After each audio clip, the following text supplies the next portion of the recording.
নমস্কার, আমি কান্তি সাহা, সাহা টেক্সটাইল বুননের পক্ষে। আপনারা আমাকে কাজ দিয়েছেন, আমি কাজ চেয়েছি। শুধু কাজ দিয়েছেন, আপনাদের প্রফিট দেব। প্রফিট দিয়ে আমি প্রফিট করব, আমার এমপ্লয়ীদের নিয়ে সুন্দরভাবে আমরা থাকব। এটা নববর্ষের দিন আমাদের একটা আগামীর শপথ ছিল।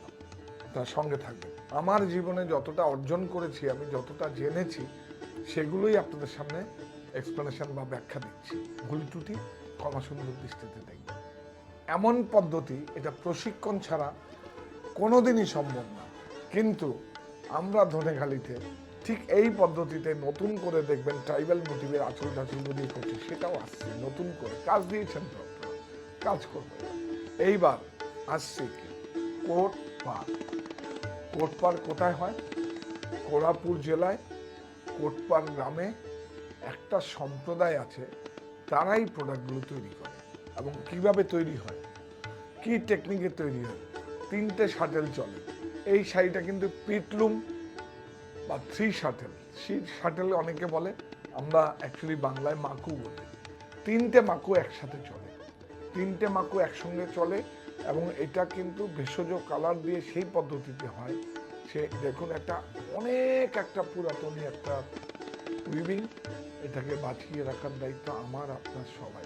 বুনন শৈলীগুলো আছে, সেগুলো নিয়ে আপনাদের সামনে ধীরে ধীরে ধীরে, এখন উড়িষ্যায় আছি, এখন কোনোদিন হয়তো অন্ধ্রপ্রদেশে যাব, কোনো সময় হয়তো তেলেঙ্গানায় যাব, কোনো সময় হয়তো কর্ণাটকায় যাব, কোনো সময় হয়তো আমাদের বেঙ্গলে থাকবো। প্রত্যেকটা ভারতবর্ষের কোনায় কোনায়, গ্রামে গ্রামে কী কী শাড়ি তৈরি হয় সব আপনার সামনে নিয়ে আসবো। আমাকে কাজ দিয়েছেন, আমি কাজটা করছি। এই শাড়িটা সাহা টেক্সটাইলের মণিমুক্ত বাগানবাড়িতে একটা শ্যুট হয়েছে, ফটোশ্যুট হয়েছে, সেটাও আপনাদের সামনে নিয়ে আসছে। প্রযুক্তির কাছে আত্মসমর্পণ, দেশীয় প্রক্রিয়ায় প্রস্তুত বস্ত্র আমাদের আত্মবিশ্বাসের প্রতীক। আর এখন তো আপনাদের প্রফিট আছেই। যে কোনো প্রোডাক্টে ডিসকাউন্ট থাকলেও আপনার 5% পাবেন, ডিসকাউন্ট না থাকলেও, যদি কোনো ডিসকাউন্ট না থাকে, তাতেও 5% পাবেন। এটা আমি প্রফিট দেবো বলেছিলাম, আমি করে দেখিয়েছি আপনাদের। এই শাড়িটার কিন্তু একটা বিশেষ ইতিহাস আছে। এই শাড়িটা, এটা সনাতনী পোশাক কেন বলি, বিশেষ সামাজিক উদযাপন হয় এক প্রজন্ম থেকে আরেক প্রজন্ম পর্যন্ত। এটা অনেক বড় প্রাপ্তি আমি ভারতবর্ষের নাগরিক হিসাবে, যে এটাকে বাঁচিয়ে রাখার দায়িত্ব আমার, আপনার, সবাই। আরও একটা কথা আপনাদের বলছি, 2005 সালে উড়িষ্যার এই শাড়িটা জিআই স্বীকৃতি লাভ করে।